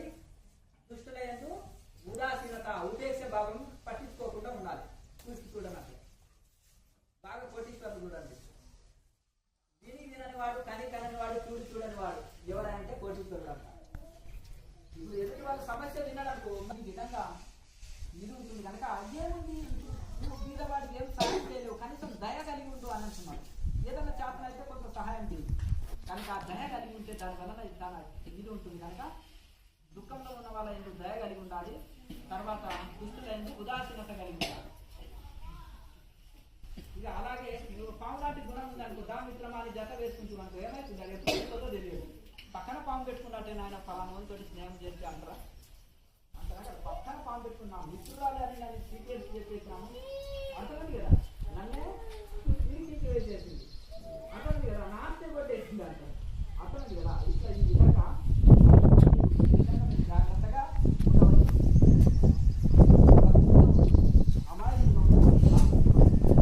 చాపువాడు ఇదే మంచి పాత్ర వేస్తారు. మనకి 2 రంధ్రాలు ఉన్నాయంట. ఏమైనా రంధ్రాల పాత్ర ఇస్తే చాపువాడు ఇదే నెంబర్ 1 అని బ్రాండ్ అన్ని పక్కన పెట్టాడంట. అర్థమైంది కదా. అది వాడు చైనా వాడు ఏమంటే ఐకి ఈ ఫోన్ కలుపుతాడు. ఐఫోన్ అని తెచ్చాడండి అంటే ఐ పక్కన ఈ ఉంది కదా, అది ఒకటే అన్నదమ్ములు అంటున్నాడు కదా. ఐఫోన్ అంటే బ్రాండ్ కదా, మరి దానికి ఎంబడే దానికి డూప్లికేట్ వస్తుందా? మార్కెట్లో లేదు ఉన్నా కానీ దానికి మళ్ళా డూప్లికేట్ వస్తాయా రావు కనుక కూడా వాళ్ళ షాపు వాళ్ళు చెప్పింది నమ్మొద్దు, మన తెలివిని వినియోగించుకోవాలి. అవునా కదా.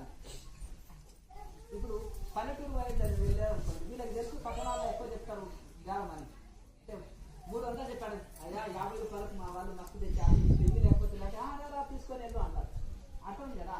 అదే కోటిలు వెళ్ళిందనుకో, పట్టణం వాళ్ళకు 3 ఏళ్ళు ఈ పక్క చూస్తారనుకో ధ్యానం చేసి చేయమంటారు. 50 రూపాయలు తగ్గించుకోరాదా అంటాడు, 250కి తెచ్చుకుంటాడు. పల్లెటూరు వాడు 50కి తెచ్చుకుంటాడు దాన్ని. అర్థమైంది కదా. ఇంకా కోటీశ్వరుడు దాన్ని 150కి తెచ్చుకుంటాడు. అంటే దీని వలన మనము దాన్ని చూడాలి, అంచనా వేయాలి. అంటే భక్తుడిగా ఉండు కానీ అమాయకుడిగా ఉండకు, ప్రతిదాన్ని అంచనా వేయగలగాలి. అంతేనా కదా. ఆ వ్యాపారి లక్షణం అలా లేకపోతే వాళ్ళు జీవించలేరు. అర్థమైంది కదండి. కనుక ఆ విధంగా దాన్ని ఇది చూసి మరి ఏదైనా కానీ ఏది మంచిగా లేదో అదే ముందు సేల్ కావాలని ముందు వేస్తారు. కనుక మన తెలివితోటి మనం దాన్ని చూసి ఇది తెలుసుకోవాలి. కనుక ఈ ప్రపంచంలో మనము 32 పళ్ళ మధ్యలో నాలుక లాగా ఉండాలి, చాలా తెలివిగా ఉండాలి.